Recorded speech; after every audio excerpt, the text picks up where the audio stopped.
Hi, in the last episode I shared with you a little bit of information about land control boards, who they are, why they exist, and how they do what they do. In today's episode, I'm going to be sharing with you critical steps on how to engage them legally and ethically. You're watching Own Land in Kenya. I'm Solomon Wango.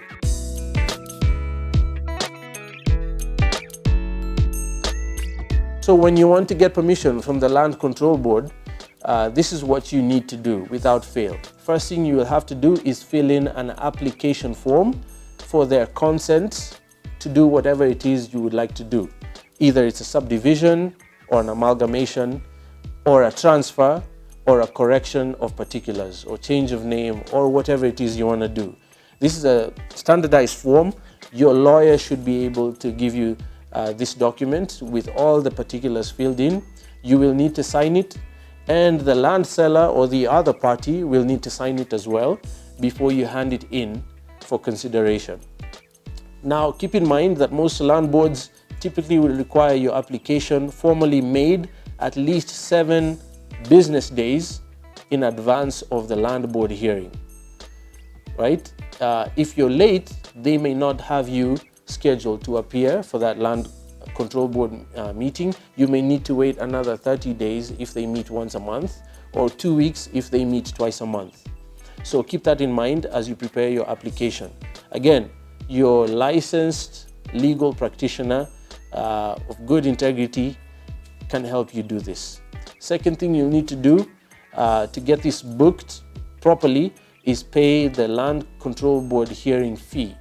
It's a very small fee. Typically, it's about 1,000 shillings to be listed to see the land control board, and you have to pay this fee to the right person.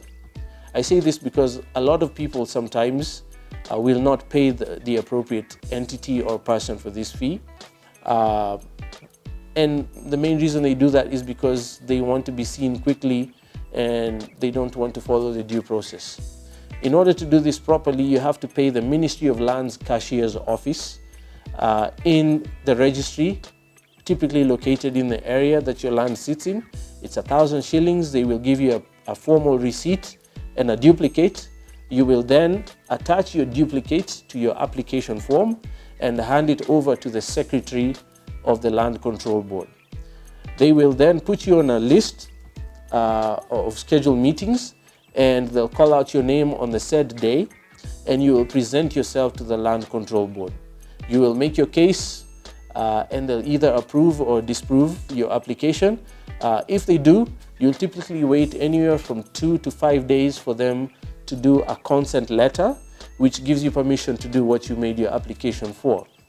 If they do not give you the permission, you have the option to petition them, or they can tell you what you need to correct or do in order for them to approve it. If you have any documents missing, for example, as Goshen Acquisitions, when we visit the Land Control Board, which we do on every single occasion when transacting with land because it's a required process, we have to bring our certified copies of incorporation and the originals.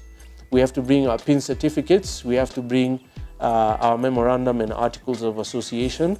This is because they need to ascertain that this company is legally registered in the country and it's made up of actual individuals. And typically, I will present myself as a director of Goshen Acquisitions to the Land Control Board. If we're selling the land to an individual like yourself, typically you will have a lawyer present on your behalf. Some land boards require both parties present. If they do, they will tell you. But in most cases, they don't. They simply require the party that's asking for permission to do whatever it is they're asking to be present.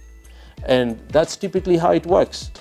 So if they agree, you wait a few days to a couple to 5 days to get your consent letter and you're good to go. If they don't, you simply make corrections and provide them what they need or change your plan altogether. Another important point to consider is this issue of special board hearings. I know you'll hear this loosely thrown out every now and then whenever you're in a land transaction. It'll probably go something like, are we going to go for the normal board hearing or do you want to do the special board hearing? And the special board hearing typically means you don't have to wait for the 30 days for the next hearing in order to present yourself. It's typically done faster. Now, there's a legal provision for special board hearings, and this is a pre-qualification for that. If you can't wait for the scheduled date to visit the Land Control Board, you need to write a formal letter to the secretary of the board and copy all the relevant parties, the chairman and so on, requesting for them to convene a special sitting outside of the scheduled date.